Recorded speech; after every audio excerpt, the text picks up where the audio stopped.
Hello and welcome to Misplaced Musings. I am one of your hosts, Brian Cowan. I'm joined by my co-host, Shannon Duffy. and today we're going to talk about a range of topics because we don't really have a concrete script, but hopefully that works out. Um, I do know Shannon wants to talk about Mugen fighting games, so we could start there. I do want to talk about Mugen fighting games. And what is Mugen? Well, Mugen is a program that you can use. The Japanese word for infinity, that is what Mugen is. And that is kind of what the program is. It allows you to take all kinds of characters and stages and music and just put them together into whatever combination you fucking feel like. And a big part of that is the wonderful community that Mugen had and still has, where they create all kinds of like little games using sprites they either make or take from particular fighting game series. Like there's a lot of Marvel versus Capcom ones, or Capcom versus the World is one of the big ones, where it's like every fighting game and movie property you can think of. Yeah, so if you want to have Ryu fight Jason Voorhees, fucking go for it. I guess that's something that you can do. I'd like to see that fight. It'd be an interesting one. I would I, enjoy it. I'm ordinarily I would say Ryu's got it, but Jason has that like superhuman slasher movie villain thing where he can you know avoid death and catch up with you quickly. Teleport, that's the right word. Yeah, it's through the mist. There's actually like lore behind that and stuff. So it would be interesting, but then Ryu's got his like dark side and Satsukin or whatever that crap. Yeah, and Setsuki, and it's what they changed the fighting style to from Shotokan because You have a real world martial art. Oh no. yeah, so they decided to change it to Anatsuken and then just add an actual Shotokan fighter later on with Makoto. And that's how that happened. But the thing that most people know Mugen from is this thing called Salty Bet. And Salty Bet is taking pretty much all the characters that can be made, that have been made, and just chucking them in one Mugen. And what I mean by a Mugen is you have your program, and then you can take characters that have been made and put them into it. And so you kind of like grab it and put it into your fighting game that you're making. And what happens for Salty Bet is they just have all of them, a whole bunch of levels, all kinds of music, and they end up just betting. You have a minute before the fight starts. They put it up on Twitch. You vote for who you think is going to win, and they just let it go. It's controlled by two computers at the highest level, so there's no human error. So a big part of it isn't just how strong the characters are, it's how good the character AI is, too. So you can have a really busted character, like Dragon Ball Z is a great example, and have terrible AI. So you'll have a Goku that can two touch somebody or instantly win, but won't do it because they're too busy jumping up and down the entire match. And then you have like a Ryu that isn't necessarily as strong, but the AI is like, if I hit you twice, you're just gonna be flying in the air the whole time and I'm gonna kill you. So it leads to really funny upsets that should not happen. See, that Like, sounds infinitely more entertaining than watching two like pro fighting game players fight each other to me. yeah, some people think that, and that's It why they like has it. that sounds like it's more unpredictable. What you know is what I like from my competitive games. Yes, you like them to not actually be competitive. You just want them to No, I be. want people to overcome things, okay? I don't like learned games. I don't or what was solved games, okay? I don't like yeah. I get it. I get it. There's definitely chaos. It happens quite a bit, and there are all kinds of really funny things. And upsets can happen. So giant amounts of what are called salty bucks, which is what you bet with, go to you. And I just remember one day I did it where I voted on a MVC Beast, where people made a Beast sprite for Marvel vs. Capcom, and it beat a very strong King of Fighters sprite that was usually there. It was like an Omega Rugal or something. And because the stage was very small, Beast was able to do an infinite it can't normally do on a bigger stage. So I won like 2 million salty bucks. What's the conversion rate on a salty buck? I believe it is 0.001 Dogecoins. Oh, okay. No, it's play money. It's Monopoly money. It's Well, not. that's lame. That's why you get friends together and do real salty bets. Yes, that's what I want. Real salty bets. Real salty bets. You know what, Brian? We could do that. We could set We it up. probably shouldn't. I don't need to develop like a gambling addiction. A gambling addiction to Mugen. But the stuff I wanted to talk about were some of those games that I was alluding to earlier. A big part of it is you have these games that are just chaos where people put their favorite characters in. But then you have these people that are like, well, I want to use Mugen to make the fighting game that I want. And you get things like Hyper Dragon Ball Z, which is, in my opinion, the best Dragon Ball fighting game ever made, including the one made by Arc System, which is Dragon Ball Fighters. The sprites are beautiful, the music is fantastic. It's good enough to be a game that Capcom could have released in the early 2000s, right? Like it's beautiful. I just want to dispute real quick and remind you that the best Dragon Ball Z fighting game was that one for the PlayStation One, the Ultimate Fight 22 or whatever it was called. Yes. You're just gonna agree. You're not even gonna. I hate you. Well, no, because that game is terrible, and it's not what we're Yes, talking about. I'm gonna edit that out. I wanted to yuck your yum. All You right, made my joke entirely unfunny. I know that was the goal. Hate The you. goal, but you have a lot of different games like that. You have Card War Saga or Card Saga Wars, Card Saga Wars, and it's a game where you have a whole bunch of characters from all kinds of IPs that they put together, and they have this very unique card system where you can summon assists with them. But you can do something like have Cloud from FF fight Master Chief from Halo, Samus from Metroid fight Chrono from Chrono Trigger, etc., etc. And what makes it really notable is these are some of the best made sprites for some of these characters, in my opinion. Like the sprite for Chrono is absolutely absurd. It's amazing. Same for the sprite for Lenneth from Valkyrie Profile.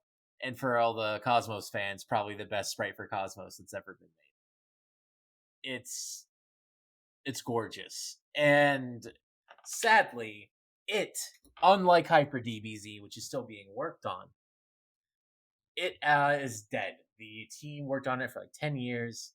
They just couldn't do it anymore.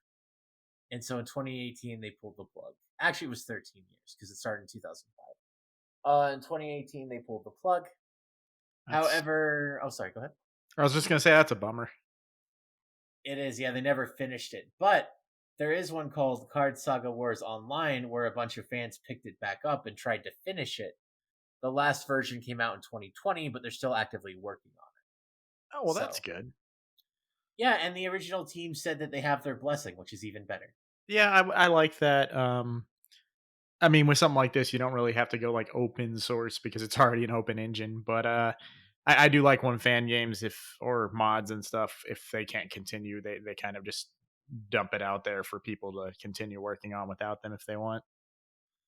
Absolutely. And it's part of what makes the Mugen community great is they all kind of work together. There was a lot of petty bullshit that did happen when it started because like everything, right? But a lot of them that are still around are doing a great job. Even if you have the random wild shit, like they'll they have certain characters that are always going to be overpowered. Like if you see a Ronald McDonald in a Mugen game, it's probably going to wreck some face. They just they like to make the joke that Ronald is the ultimate power, right? So weird. It's it is weird. I think it started because of a weird meme that came out of like 2004 where somebody took Ronald McDonald noises and remixed it to a Toho song. Eh, I gotta go look that up after this episode. Oh, I can give you a link. Absolutely, it's Oh. it's wild. But yeah, no, the Mugen scene was huge. It's smaller now, but there's still people really putting work in. Like Hyper Dragon Ball Z, I just cannot recommend enough for people into fighting games and into Dragon Ball. It's Yeah, I was just gonna say I mainly know the scene from, unfortunately, from like the pervy, like not safe for work uh games that were made, with it, that you were telling me before the episode. That scene's kind of moving on to, I guess, something called Fighter Maker, but yeah, it's people mostly in making, I was just gonna say, really like horny games. yes, they are very horny, and a lot of them are pretty gross with some of the material that they have. And they have mostly moved over to Fighter Maker just because it has more tools than Mugen does in a lot of ways. Because Mugen has stopped being worked on, the Fighter Maker didn't for a while. There's also like RPG Maker and all those other things from Japan. They kind of have a little thing going on, whereas Mugen doesn't really.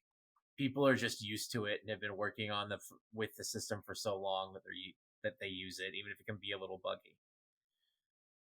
But it's part of why I love it is that you get a specific feeling from these fan games that you can't from published games. Because Brian, they try to make the game so they can sell, and that's just lame. Yeah, how dare they cater to, customers with money? I know it's disgusting, but you know who doesn't do that? Fan game people. They like I Only was because they'll get sued into the ground. they probably will and have been. Um but what makes it fun is, like I was telling you a little bit before the episode, you get things like in the Hyper Dragon Ball Z, it takes like 3 meter, and then you can activate a stance or a form. Like the obvious example is Goku going Super Saiyan, and then you go from Super Saiyan to Super Saiyan Blue, and then from Super Saiyan Blue, have all these different moves that you can access, and you have another meter to fill up. And once you fill up that meter, you can do your ultimate level 3 move, which activates a giant cutscene. And if you kill somebody with it, it's even longer. So it can take like a minute, but if you kill with it, it could take like a minute and 20 or a minute and 30 seconds. So it's And it's just like a Dragon Ball Z episode, is what it's you're telling me?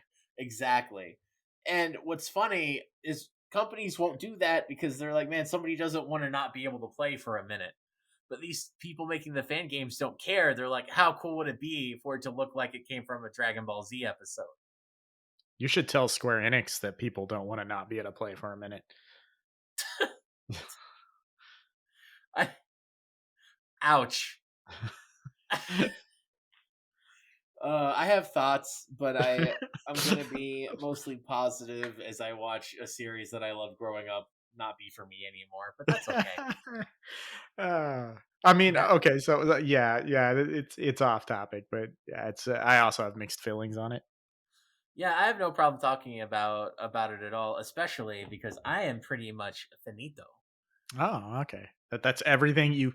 All right. Well, hopefully, our listeners got everything they wanted to know about Mugen. Hopefully, if we want an actual breakdown of Mugen's history, I could do that at some point. This was more Yeah, just yeah, talking yeah. about a couple games that I really enjoy. I mean, they can always hit up the Google. That's Yeah. The Google. the Googler. Uh, but yeah, okay. Well, like I said, we don't really have a script. I was just gonna bring up some stuff that I recently picked up on the eBay that I was kind of happy with. I bought a Wonder Swan yesterday, and Ooh, yeah, it has exciting. not been delivered yet. Because I just got it yesterday, but it's something I've wanted for a while. It's not a color or a swan crystal. It's just the OG monochrome Wonder Swan.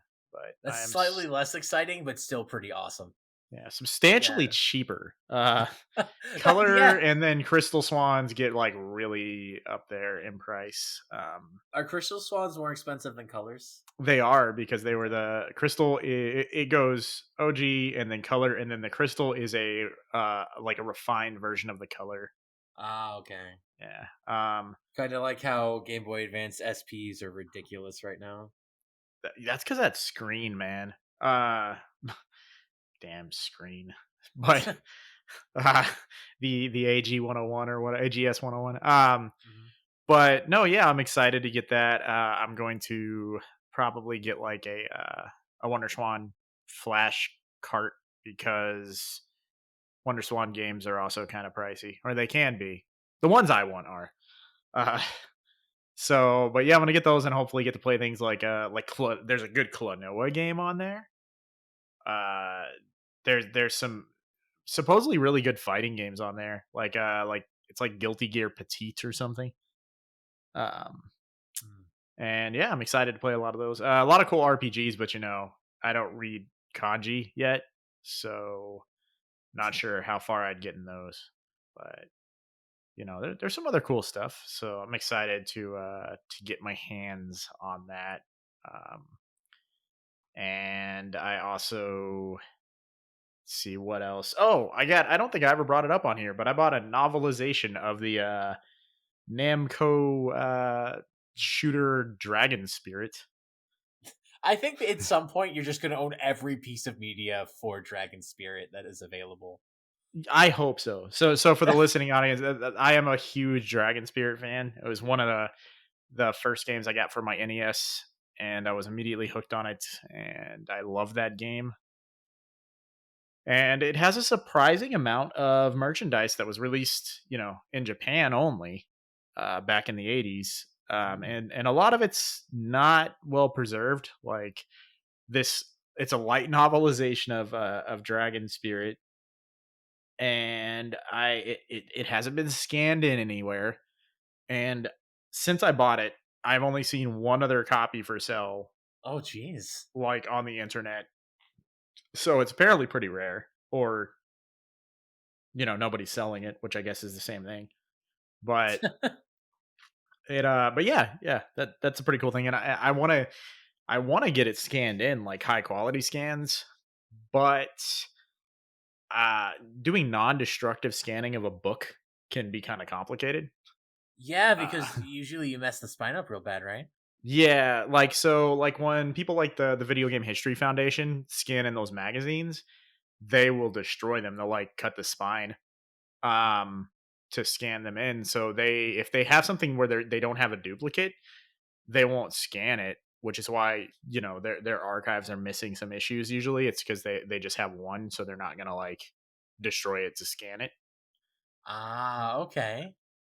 They do make book scanners that are supposed to be able to scan a book, but they're really specialized, and I don't know how good they are at it. But it's you know what history people use to like archive historical books. So I'm gonna look into seeing if there's like a scanning service around Houston that does it. So we'll see I wonder how what that they're goes. charging because they probably have that market pretty cornered. Right? Like you think that in 2022 scanning a book wouldn't be a big deal, right? What are books? like, like, oh man, I keep reading about things like these. So we're in the high cycle of geo or solar activity for like the 11-year cycle or whatever. Mhm. Yeah. And I keep reading about the possibilities of like a huge geomagnetic storm that would like cripple the internet for like months. And I'm just like, I don't know what modern society would even do. Like, I feel like we would devolve into chaos and rip ourselves apart. just just implode. Yeah. Like that. Like people who are currently in school or whatever, they'll just be like, all right, well, the internet's down and our textbooks are on the cloud and we no longer have access to that, so we don't know what to do. Like, what what Fair what enough. what do you do in a world without the internet, man? I mean, we've done it before. It would just take a minute to go back. A minute, he says. Uh, I'm I'm being very blasé. It would take a little while. It'd take a bit. Take some time. Uh, Okay, you can play the optimist. that's usually what I do. I am typically the optimist in the various groups that I am around. Because I, unlike most people, notice that the world is actually pretty good and don't lie to myself to make myself feel better about being sad. Oh, that's mean. I'm kidding. I'm usually pretty optimistic. Today I'm just sleepy, but I I stayed up last night drinking margaritas, and I am recording this with a post drinking fatigue. post drinking fatigue. Is this just another phrase for a hangover? Yeah, but with no headache. I'm just tired. Malaise. I have malaise. I like that word. Malaise is a good word. Macabre is another one that I really like. I have mayonnaise.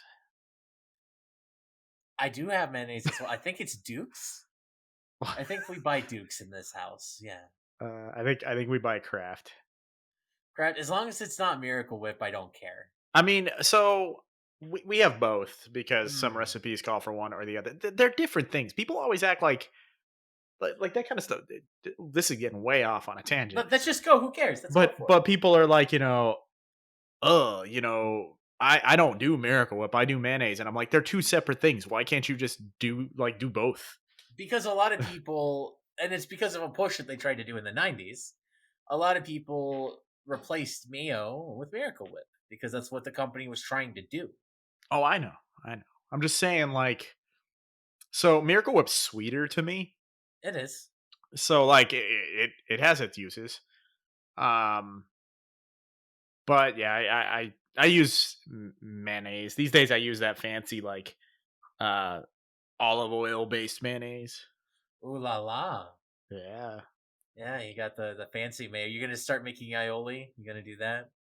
No, no, I'm not the cook in our house. That would be my wife. But I see. yeah, Yeah, I did a fish fry today. Speaking of cooking, that I really enjoyed. It was my first time ever frying fish. did you fry it? So did you use like a frying pan, a cast iron, a big fry pot? What did you do this in? I have a big old pan, like it's huge. It's a mix between a pot and a pan, and I filled it up with oil and used that. See, I like frying fish, and I do it in my cast iron, but Mhm. I really hate the cleanup afterwards because it greases up my stove, and then I also have a pan full of grease that I have to dispose of. Yeah, that's why my roommates did that since I cooked. I didn't have to think about that. Did you Nice. uh did you trust them to dispose of it in an environmentally friendly way, sir? Oh no, it probably got dumped down a drain sometime. When y'all's apartment complex's plumbing backs up, you'll know who to blame.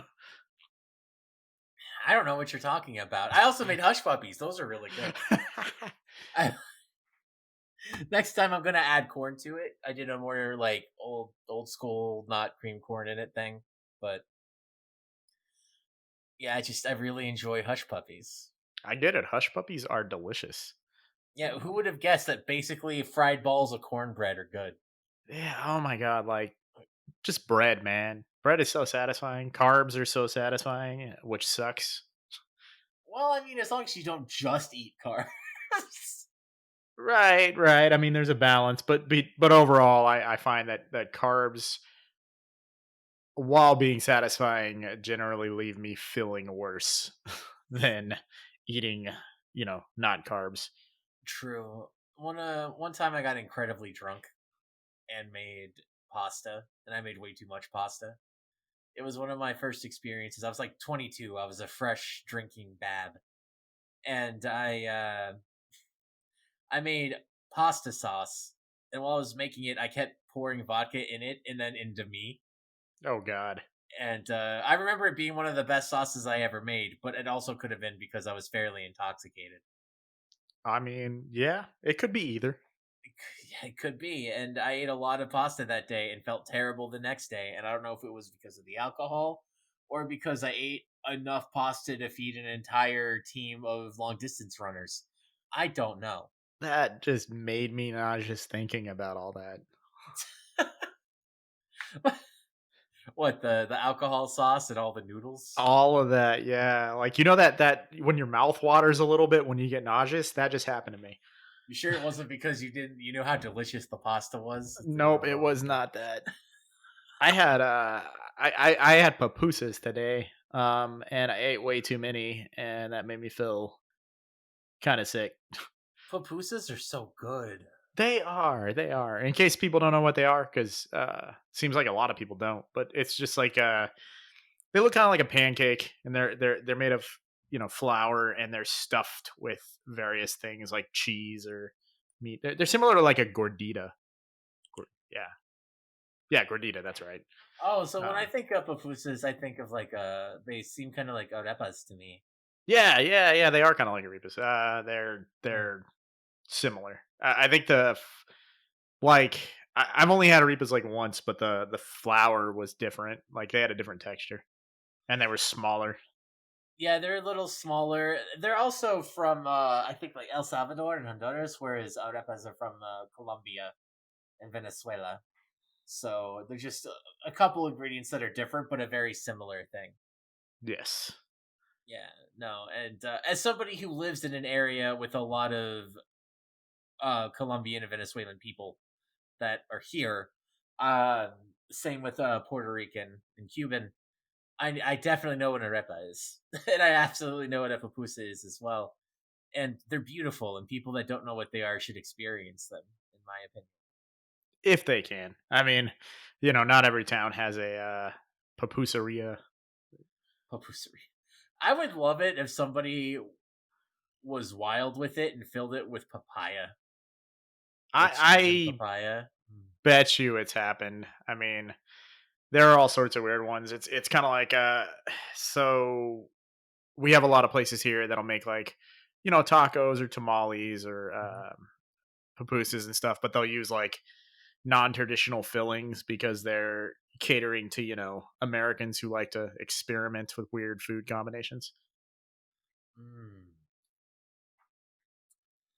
Yeah, no, the when people take traditional things and do cool stuff with it, I like to make jokes, but it's awesome to see that. Like, just notice people doing wild stuff. Like, Korean Mexican is a big fusion thing that people have been enjoying a lot. Stuff like bulgogi tacos and all that. Oh yeah, we have a lot of that around here, like the Korean Tex-Mex. We have a place that does like Korean barbecue sushi fusion, and it's really Oh, good. that sounds good. I imagine you have a lot of barbecue fusion in general.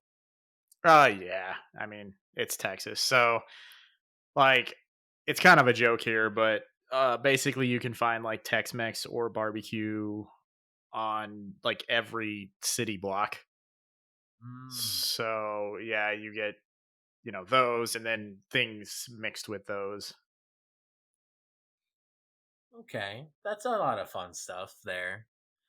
We really did just take an entirely different Right? turn, We're a didn't we? food podcast now, and a very, like low energy, uninteresting food podcast. People are just like, huh.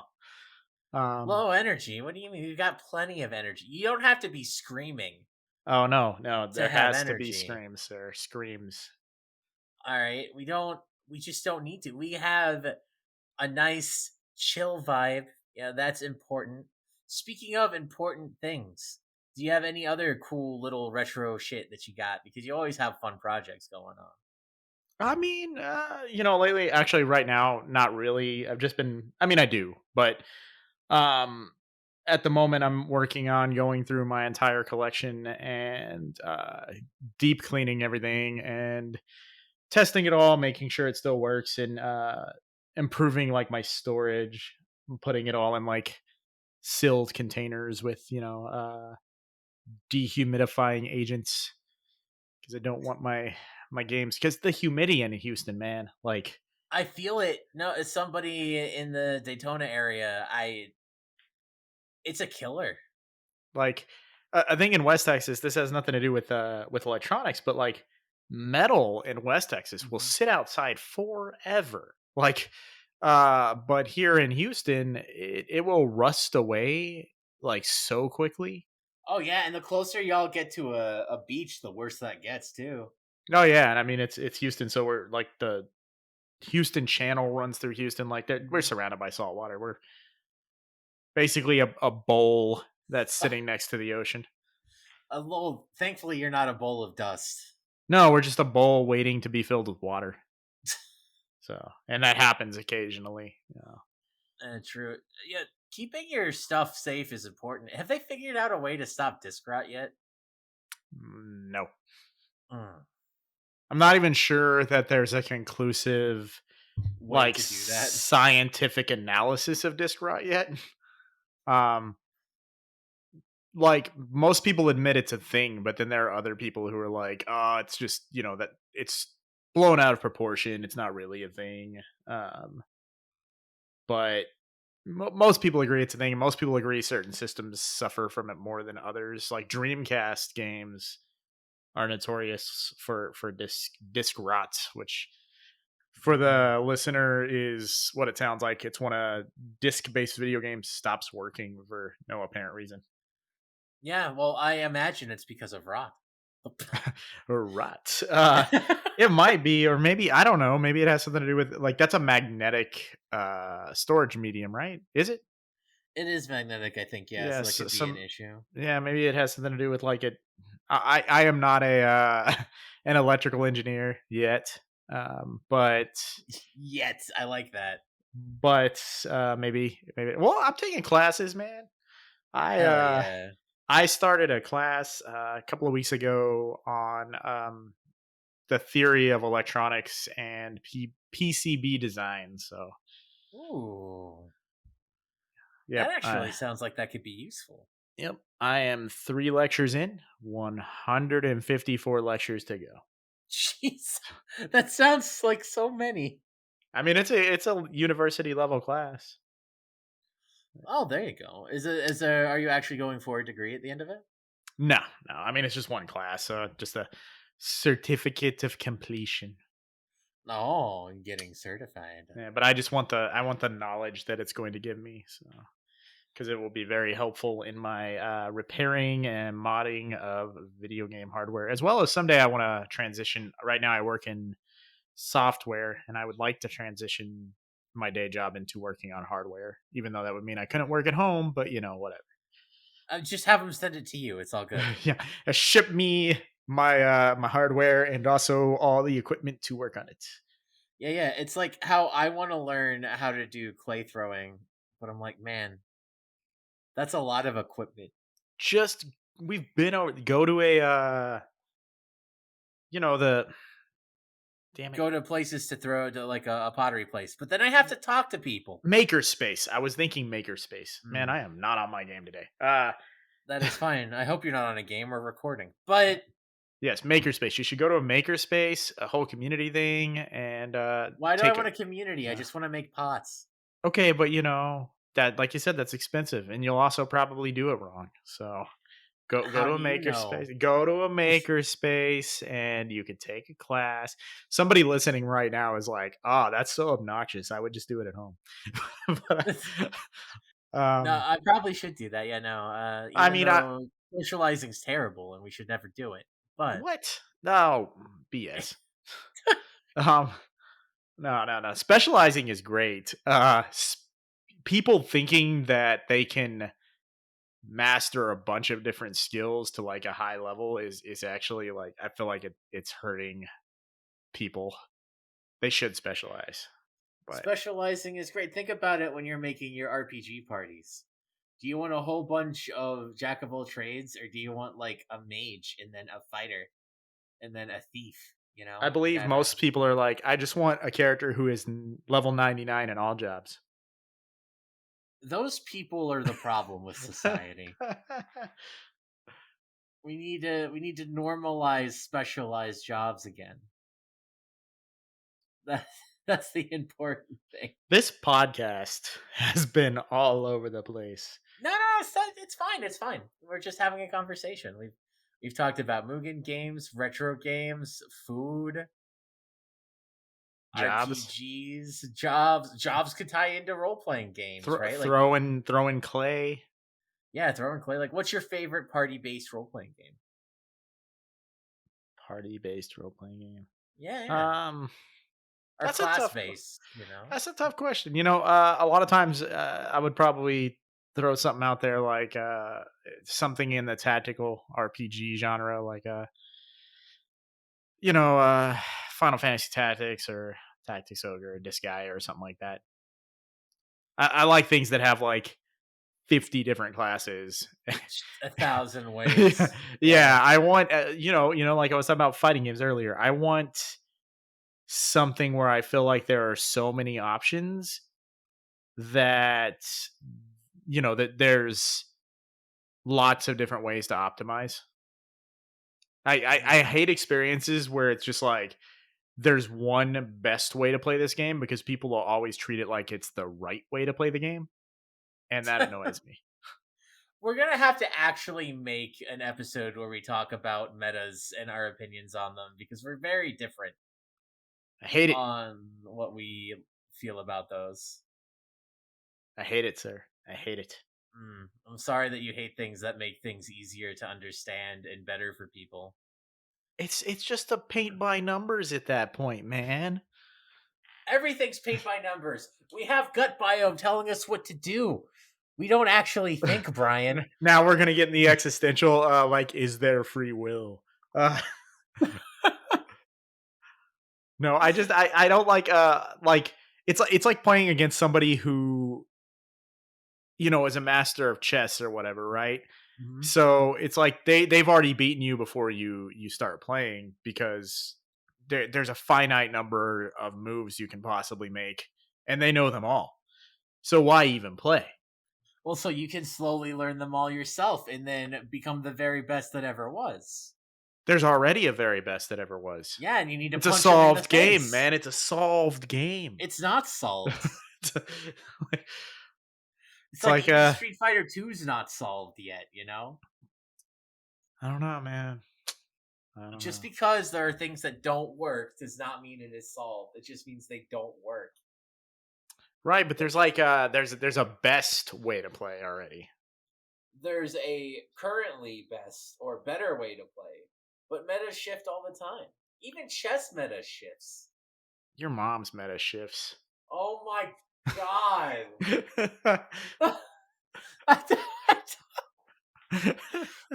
Yes, I guess it does. I really thought paradigm shifting was a really good class thing that FF13 just didn't do well.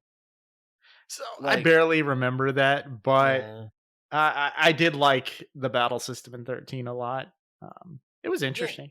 absolutely. Had We've talked about how I think the only thing that I think really hamstringed it was the fact that it took 30 hours to let you use it. that and that it was called Final Fantasy 13. Oh, If that's that why people were upset about it. Yeah. if that game had been called like Renaissance of charisma or some crap, like people Lossy would have Felsies, it could have been named something like that. yeah, people would have enjoyed it. Maybe, But maybe they wouldn't have. A lot of people say even if it wasn't Final Fantasy, I think it's terrible. well, people just went into it and they were all like the early complaints, were all like it's so linear, it's a hallway. I'm just like, okay, well, see, and that's why it's because they were comparing it directly to like 12, which felt more open. So even though whether or not it is actually more open is questionable, Yeah, but that's the thing is I don't really care about linearity in FF because they've never been non-linear. no, sir, you had an open world you could go around, and even though sometimes there was only one place to go in that open world, that's not linear because you can run left or right, Oh my and god, and up and down sometimes. Holy shit! yeah. Uh, you can go to Fort Condor and smash your head against the wall because it's terrible. I mean, an open world with only 2 towns is still an open world. You know what? You got me. I can't. I can't argue with such a wonderful logic and reasoning. I I have been destroyed by your facts and logic, Brian. Yeah, I'm not on my game today. Like I want to argue metas with you, but like I cannot put my thoughts together. So, We yeah. can talk about metas on another So episode. I'm just coming at you with nonsense. Yeah, like Thankfully, people who it. don't like metas do because their opinion is nonsense. Oh my god, whatever. You know what? Y'all are the minority, okay?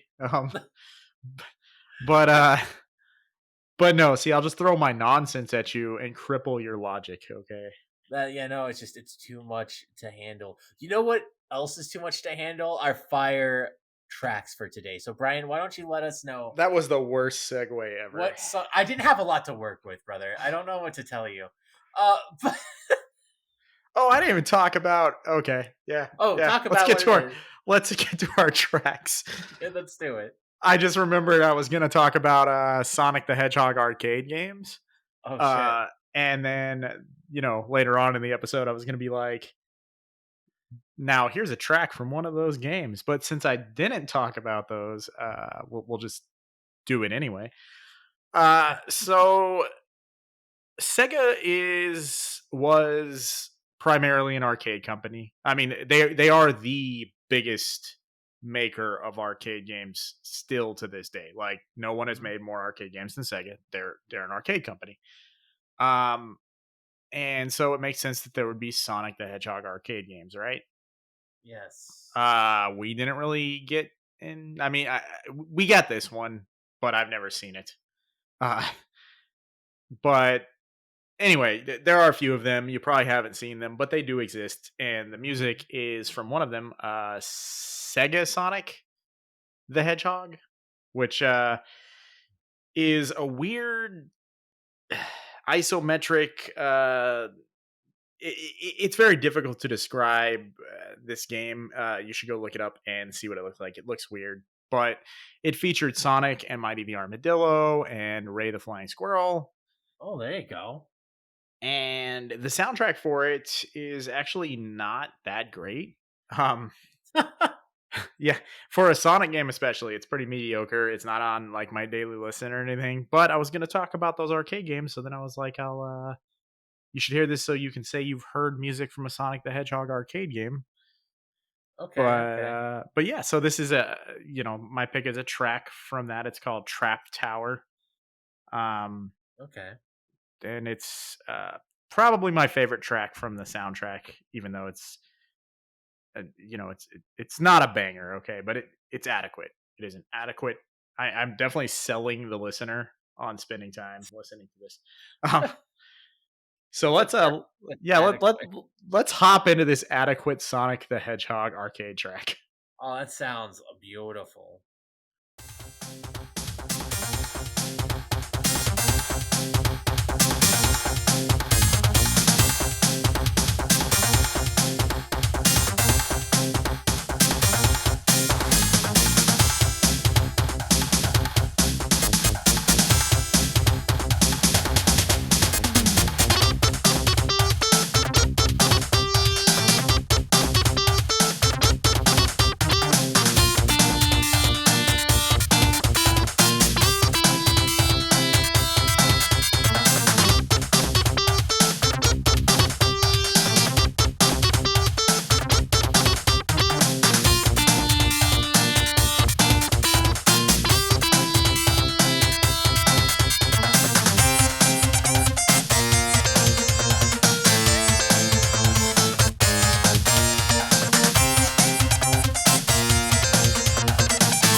And we're back, I guess.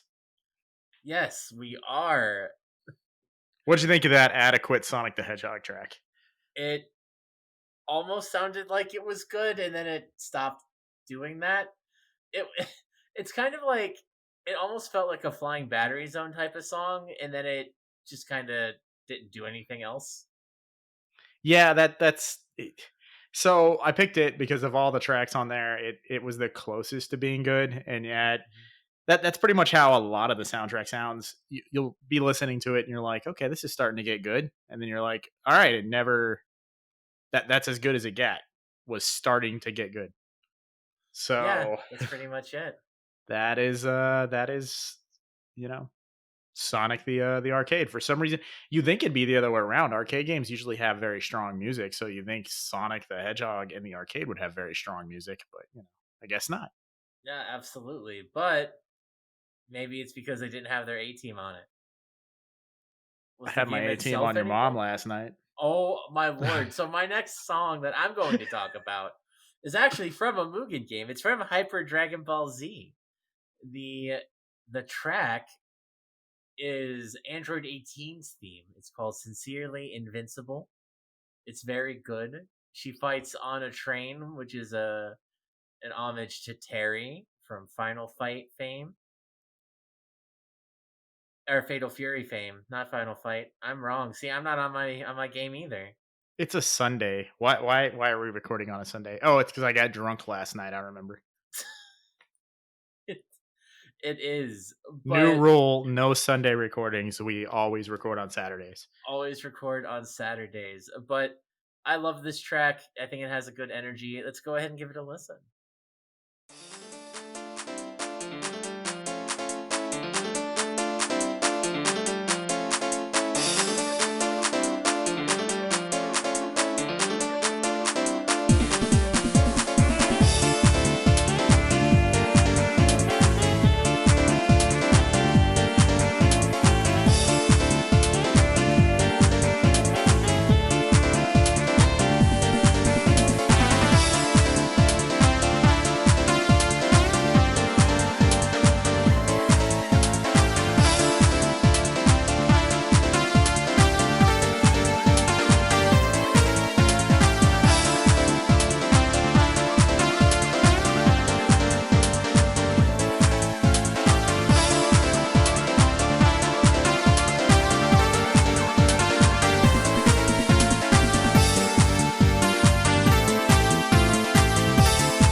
All right. We have returned. So, what do you think of it, Brian? That was good, and it sounded more like a Sonic the Hedgehog track than the previous one that was from an actual Sonic the Hedgehog game. It does. It has a cool little clap track at the start. Goes pop pop pop.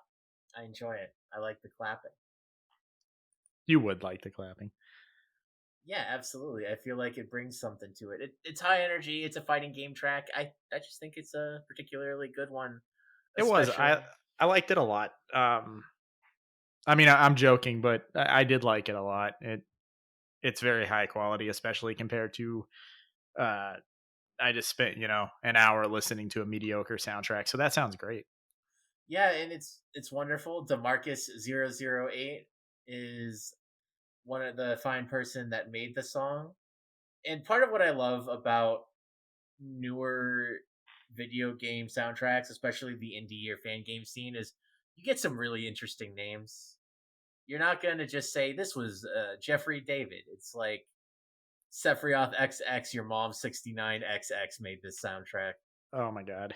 and It's and like I just going back to the '90s or whatever, and the fake names people would use in the credits for video games. oh yeah, they did have those. That was the thing. A lot of Japanese ones too. Yeah, because they couldn't claim credit or whatever.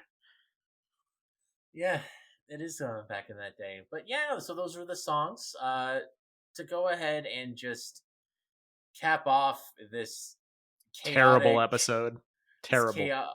I mean, you keep calling it terrible. I just think it's got personality. So where can we find you, Brian? On Twitter at Brian C Nerd. Mhm. Also on Instagram and other social media. Or you can find me, on our podcast's official accounts, which are the Misplaced Pod or Misplaced Pod. And those are on all the social media platforms: YouTube, Twitter, Instagram as well. Yes, that is where they can find all that fun stuff, and they can find me at Teeps the Great on Twitter and Twitch. I am currently playing Mass Effect 2, but I play RPGs, usually of the older variety, in fighting games with friends when they tolerate me on occasion. And that is it. So thank you everybody for listening, and you have a wonderful day. Later.